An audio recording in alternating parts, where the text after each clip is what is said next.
Let's go out west now. The rematch between the Dallas Stars and Edmonton Oilers gets going tonight, 8 o'clock Eastern puck drop. And let's begin this thing by looking at the Dallas Stars perspective. They're looking for a little Texas-sized revenge on the Edmonton Oilers after losing last year in 6 games. And Pete DeBoer today talking a little bit about, the different look that his team has this year. And he talked specifically about having the difference maker in Mikko Rantanen. And he said, I'm paraphrasing a little bit here, but he was like, hey, Connor and Leon, the Oilers have 2 guys who can create something out of nothing. And DeBoer says it's nice to have a guy like that now in Mikko Rantanen. Mikko should be a big difference, or will need to be a big difference maker in this series if Dallas is going to win.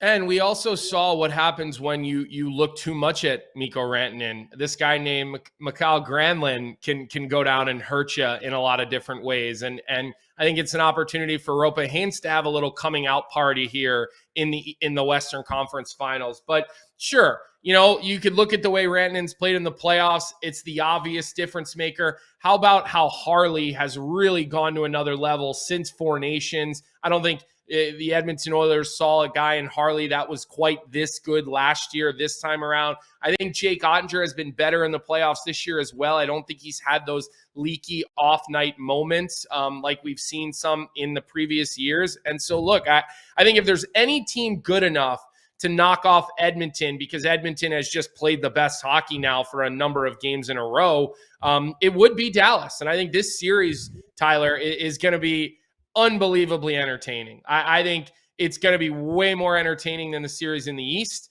I think it's going to be tighter as far as the amount of games it goes than the series in the East. And this should be must-see TV. You are right, I think, on Ottinger, maybe just a little bit more steady this year versus last year. I'm looking, there was a couple more ugly save percentages on his game logs. And listen, Dallas is going to need a bunch of guys to be at their best. Rantanen one, Ottinger is obviously the other one. And I look back to last year where, again, it's not like Mikko Rantanen came into a forward group that was barren of talent and couldn't get anything going. Like, there's a lot of really, really good players there, but this is what they did last year. Like, Jason Robertson scored 3 goals in 1 game in the series against the Edmonton Oilers and then was a ghost for the rest of that series. Wyatt Johnston showed up, but that was really it. Like, these are their top 5 scorers, and you're going, where's Roope Hintz? Where was Joe Pavelski? Where were all these other guys? So, again, Dallas, their top line needs to keep humming the way it was humming at points against Colorado and definitely humming at points against Winnipeg. But I look in that bottom 9, too, and I'm like, okay, Mason Marchment, Jamie Benn, like, those guys do find a way to make an impact outside of the score sheet. But when you go up against an Oilers offense that is this good, needs to be more than just the physicality, the grit. Like, they need guys to start scoring away from that top line. Yeah, Matt Duchene, he's got to score. Yeah. I mean, like, he's in a contract year. He had a great regular season. He's kind of grown into a little bit of a leader, and I think in his early days that was not the case. We played together in his earliest days. Now, granted, he's a teenager at the time, so I was with Tyler Seguin at the same part of his career, like. Teenage Colby, 36-year-old Colby, very different human being. So I do understand that a little bit, Tyler.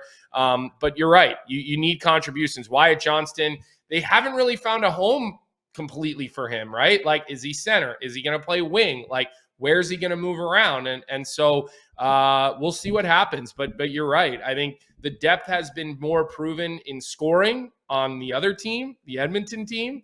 And we'll see if Dallas's depth scoring wakes up. Like you said, they contribute, but not on the score sheet yet.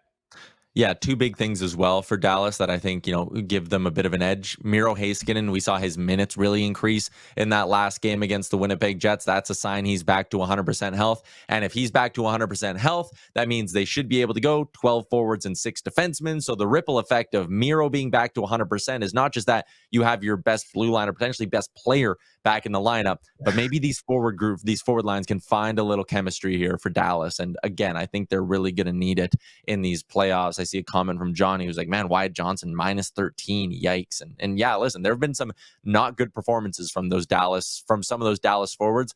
I'm also not so stupid as to believe that they're just going to continue playing bad. I think at some point these guys will find their game. Let's talk about some keys from the Edmonton side. Colby, Stuart Skinner is playing good hockey right now. And listen, if I were to compare this Oilers team at this point in 2025 compared to this point last year as they were starting the series against Dallas, my mindset going into that last series was, okay, Can Connor and Leon overcome all the deficiencies in their roster and in their play? Because it really was the Oilers' big guns and basically nothing else.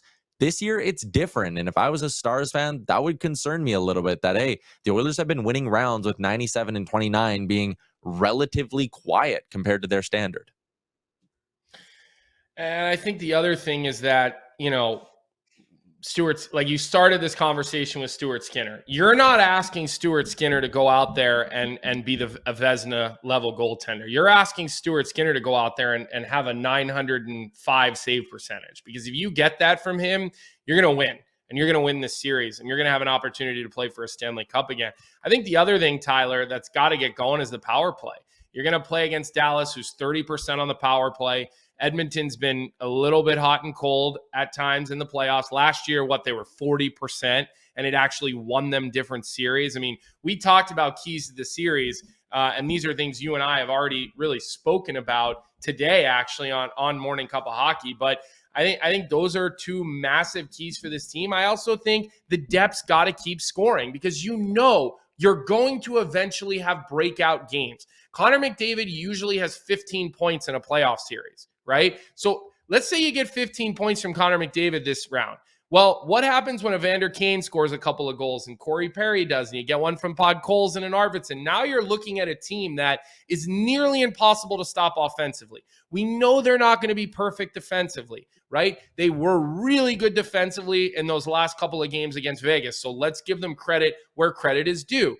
But if you want to look at that team, you could say, okay, at times you might have to worry a little bit about the third pair. Maybe you get Ekholm back. Maybe that pushes things down a little bit better. Stetcher's given you some good minutes since he started playing again for this Edmonton Oiler team. And I know he was out, he was in. Like, there's been a little bit of that going on. But I think those are real important keys for the Edmonton Oilers to win this series. What's up, hockey fans? If you enjoyed that video, then you need to be hitting the subscribe button right here at Daily Faceoff. Exclusive interviews and analysis from our hockey insider Frank Saravalli, fantasy updates from Brock Sagan, and a daily live show at noon Eastern, Monday through Friday. You don't want to miss any of the fantastic content, so hit that subscribe button.